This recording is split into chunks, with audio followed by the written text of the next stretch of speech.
क्या आप जानते हैं इस जगत की उत्पत्ति कैसे हुई? वैज्ञानिक दृष्टिकोण बनाए रखिएगा और साइंटिफिक लॉज के तहत इसको जानने की कोशिश करेंगे कि ये जगत की उत्पत्ति हुई कैसे। चलिए पहले प्रार्थना कर लेते हैं।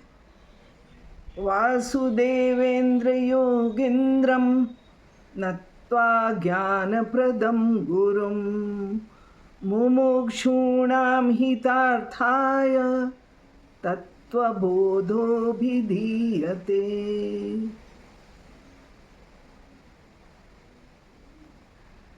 नमस्ते, मेरा नाम डॉक्टर साधना श्रीवास्तव है और मैं तत्वबोध पढ़ रही हूँ और आप लोगों के साथ शेयर कर रही हूँ। मैं चूँकि फ़िज़िक्स की प्रोफेसर थी, इसलिए मैं जो भी पढ़ती हूँ उसमें वैज्ञानिक दृष्टि से पढ़ती हूँ और उसी दृष्टि से मैं इसे एक्सप्लेन करने की कोशिश करूँगी। हम पहले पढ़ चुके हैं कि इस ब्रह्मांड में सत अगर है, ट्रुथ अगर है, तो वो है प्रकृति के नियम। The laws of nature never changes.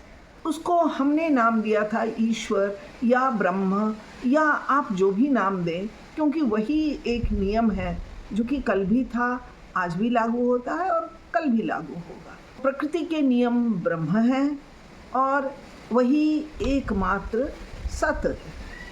हमें बताया गया कि इस पृथ्वी की उत्पत्ति एक बिग बैंग थ्योरी से हुई।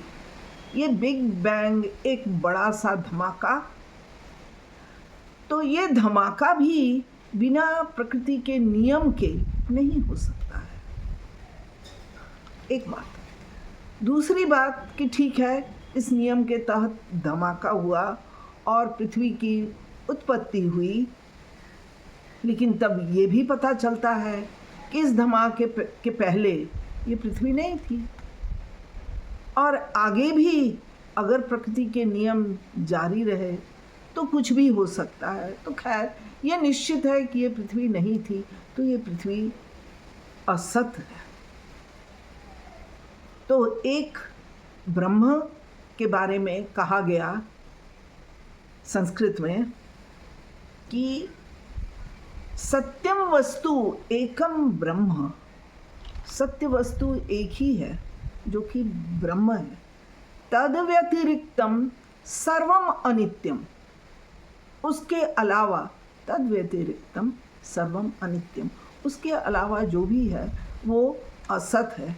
तो चलिए, ये तो साबित हो गया कि यह पृथ्वी असत है, ये था नहीं पहले।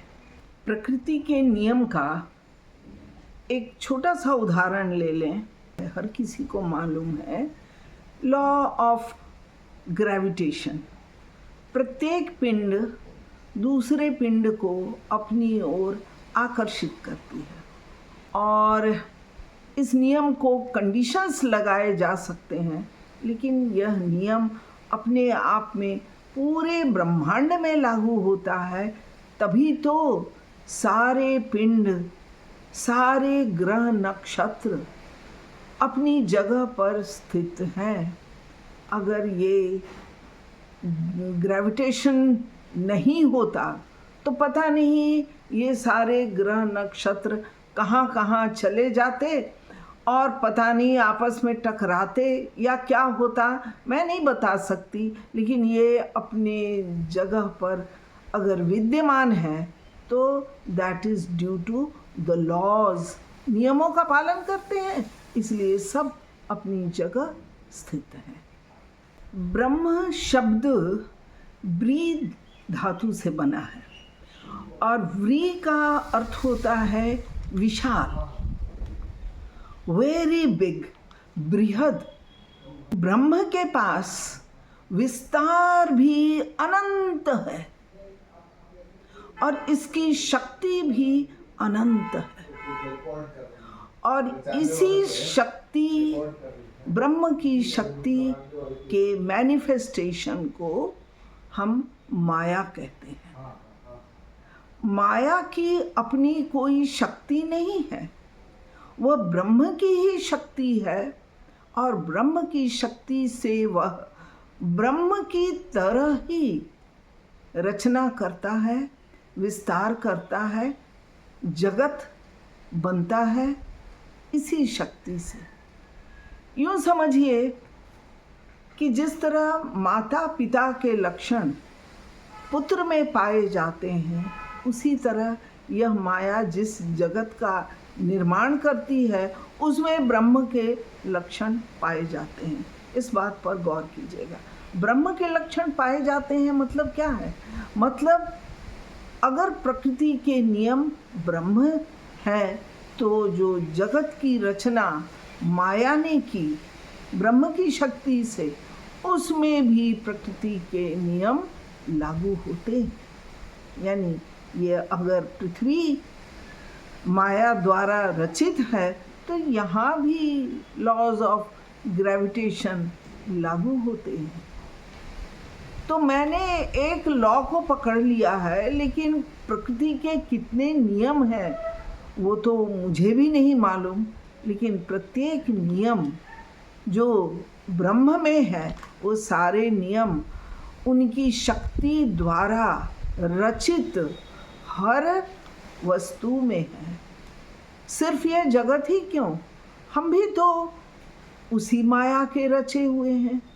ये पृथ्वी असत है, हम भी असत हैं, लेकिन वह सारे गुण जो ब्रह्म में है, जिन तत्वों के से ब्रह्म बने हैं उससे हम भी बने हैं।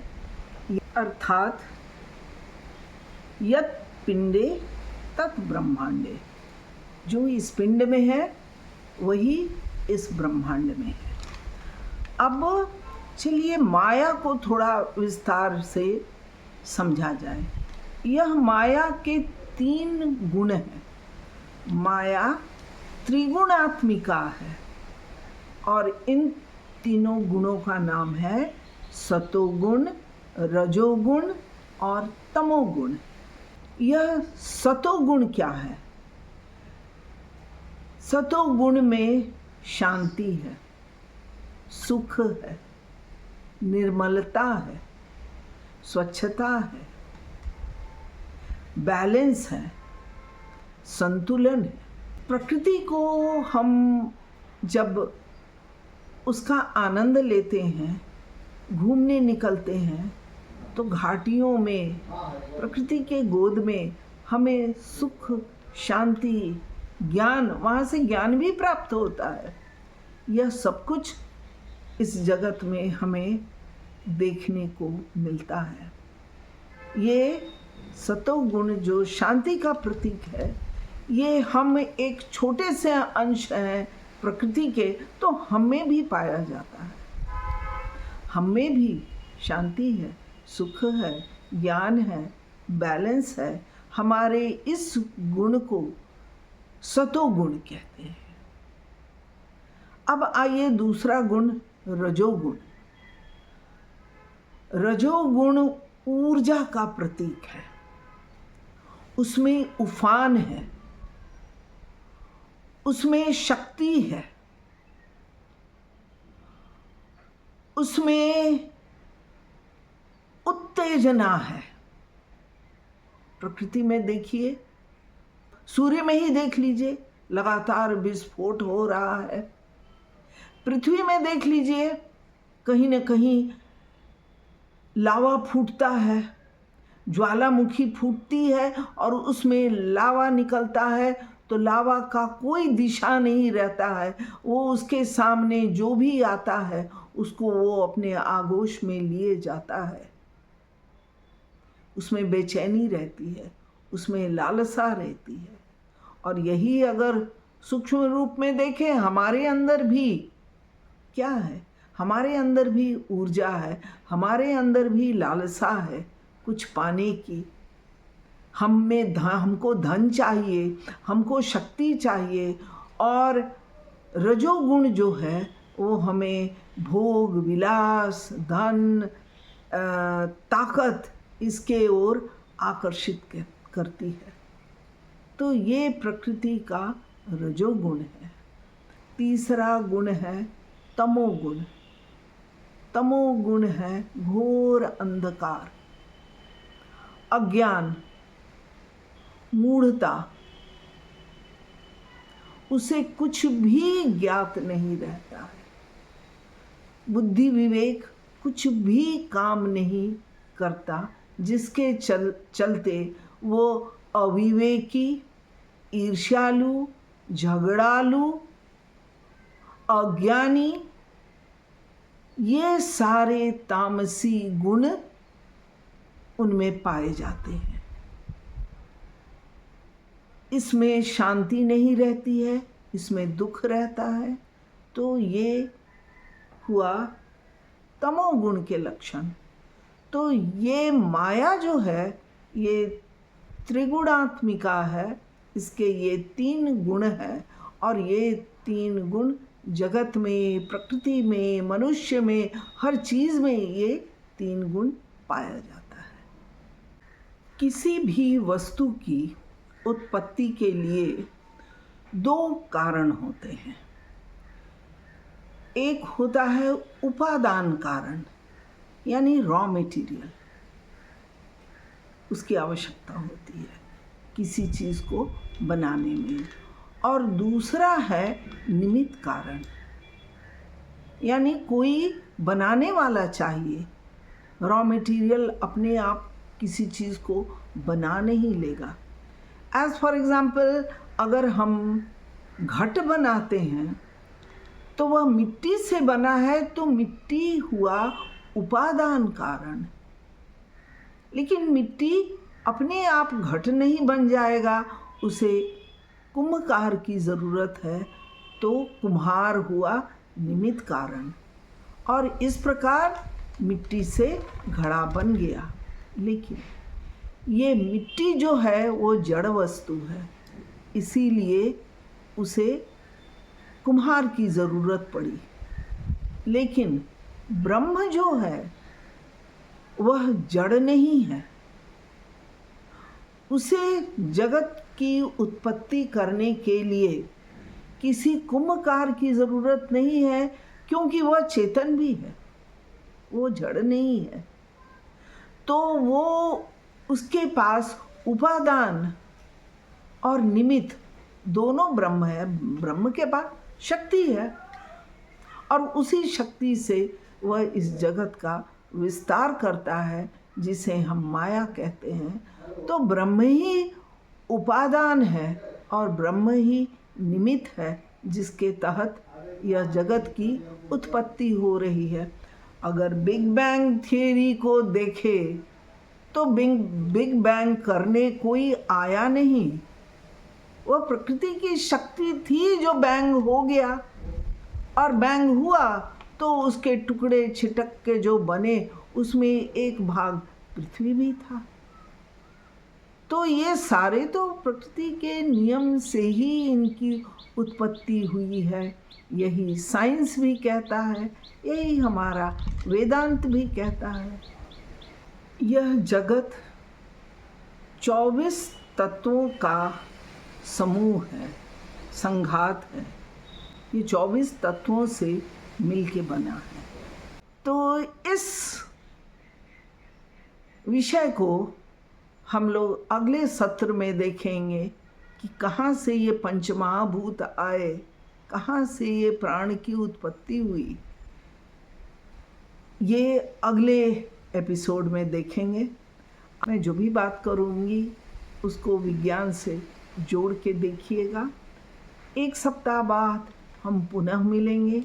तब तक अगर मेरा वीडियो पसंद आए तो इसे सब्सक्राइब कीजिए, लाइक कीजिए। और अगर इससे इस विचार को बल मिले कि हमारे ऋषि मुनि वैज्ञानिक थे, मैं जो भी बोल रही हूँ वो अपने मन से तो नहीं बोल रही हूँ, मैं इसे वेदांत पढ़ के बोल रही हूँ। और ये वाणी मेरी नहीं है, ये वेदांत की वाणी है। तो अगर आप चाहते हैं कि इस बात का प्रचार प्रसार हो कि हमारे ऋषि मुनि भी वैज्ञानिक थे, तो इसे आप फॉरवर्ड करें, लाइक करें, सब्सक्राइब करें और हो सके तो कमेंट दें। अगर कोई जिज्ञासा हो तो ज़रूर पूछें। नमस्ते, धन्यवाद।